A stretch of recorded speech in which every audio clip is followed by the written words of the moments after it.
My, this is a strange sight. I wonder if I finally lost my mind after all this time. And here, I thought the exercises were helping. Huh? What's the matter? You seem as confused as I am.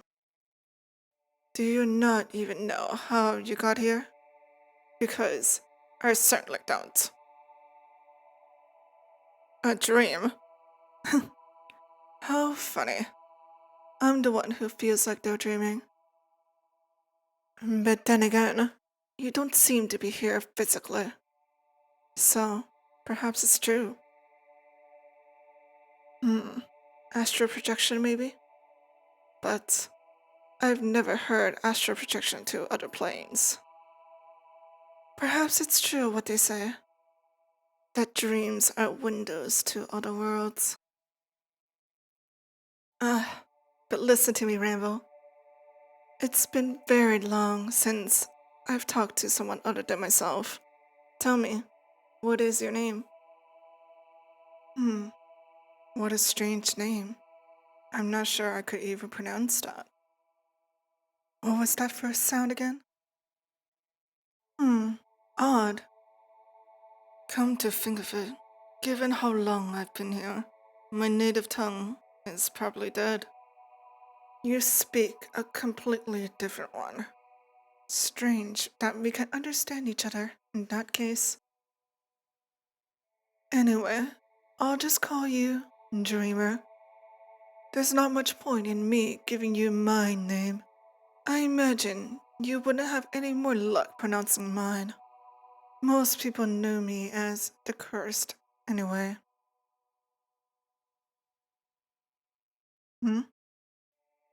No reaction to that? I'd assume they'll still be telling stories about me. It might be for the best, though.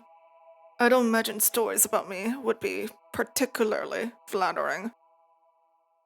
Well, I'm not interested in lying to the first person I've spoken to in Manelia, so I'll be frank.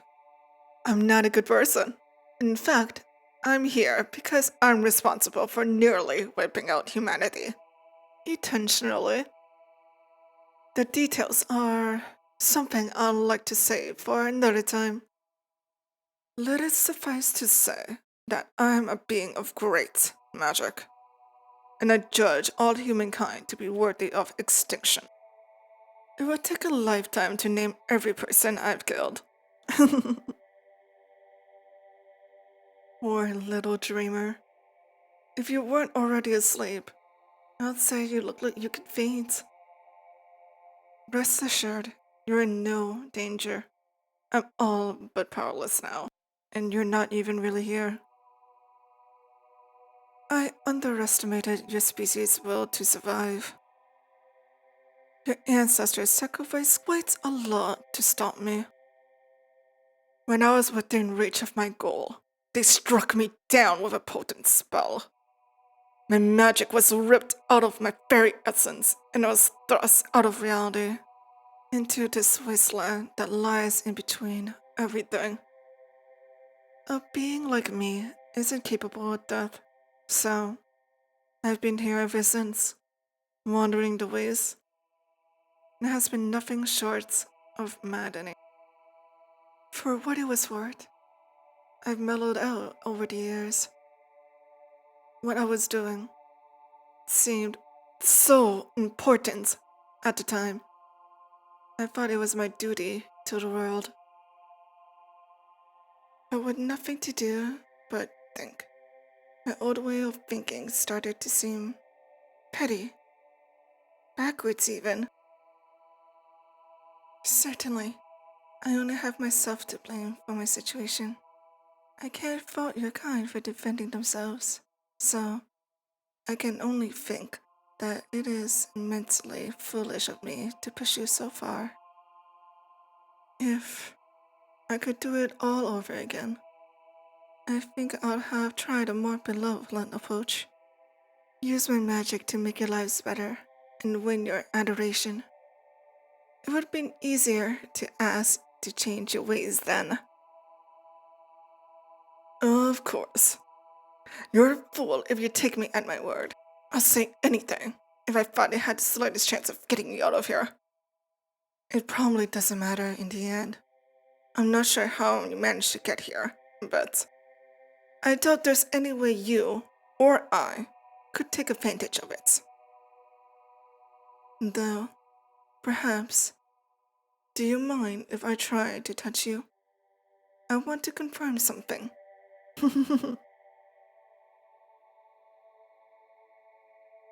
Oh, that blush. I think you just pictured something now, didn't you, dreamer? How indecent. Oh, I kid. But it's gratifying to know my form is still appealing.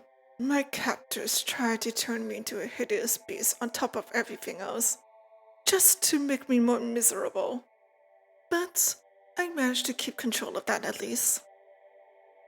Now, if you could just lend me your hand, that's all I need. How intriguing.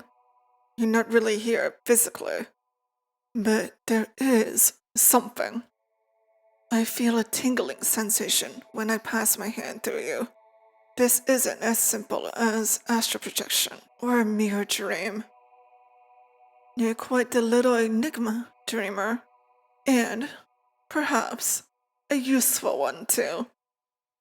You may be able to help free me. It's a long shot, but still the best odds I've faced since I got here. Oh, no need for that worried little face. There's nothing you could do right now, even if you wanted to. There's plenty of time for this. Assuming this isn't a one-time visit. You can decide whether you actually want to free me later. I realize how risky of an idea that is for you. Anyway, I suppose that's enough scheming for now. I'm not sure how long we have, so before we're interrupted, I'd like to hear a bit about you, dreamer. Why, of course, there's something about you, I think. It's hard to be certain. I haven't spoken to anyone in so long after all. But you seem unusual for a human, even ignoring the fact that you can visit me. Well, for starters, what do you do with your time? I didn't understand most of those words. The world has clearly changed while I was away. I wish you can show me what you mean. In fact, I suddenly find myself wishing for a lot of things. I wish I could touch you. Really touch you. I never held much interest for your kind, but right now, I just want to run my hands through your hair. Feel your body against mine. What I wouldn't give just to be close to somebody again. Was that oversharing? Sorry. Finally able to talk to somebody again has brought back a lot of feelings I'd buried away. It's funny how it's the thing I rarely had time for that I miss the most. If I do manage to return to the real world eventually, I think that's what I'd like to focus on instead. Just connecting with people. Starting with you, my little dreamer. A bribe? I wouldn't call it that. Just consider it an incentive. And it's not like I'm lying. You really do intrigue me. Even if I never make it out of here, I do hope that you're able to visit again. I'm quite fortunate that my first visitor in Manila is so charming. Let me ask you something. If you could have one wish granted, what would it be? It could be almost anything. Really? My, how selfless. Or is this one of those, if the world gets better, I benefit sort of things? Well, never mind. Either way, I think I'll make that the first thing I do after I've freed. Assuming I am. That's after I take advantage of being able to touch you, of course. Well, can you blame me? The more I think about the possibility of actually leaving, the more I want it to happen. Now I'm fantasizing about all sorts of things that I can do for the first time in forever. Quite a few of them involves you.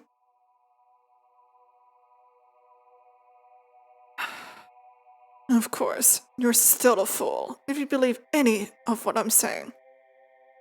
But the foolish choice isn't always the wrong one. Maybe you'll turn out to be exactly the kind of fool I need. But before we go worrying about all that, I want to... What was that? I could have sworn you were blurry for a moment. There it is again. Oh dear, does this mean you're waking up? I wasn't finished with you just yet. Well, no time to lament over it. I need to do something quickly before you wake up. Give me your hand again. I have a theory, and if I'm right, it should help bring you back to me. Even though you're not really here, there is some kind of connection to your real self. I think if I use what little power I have, I can.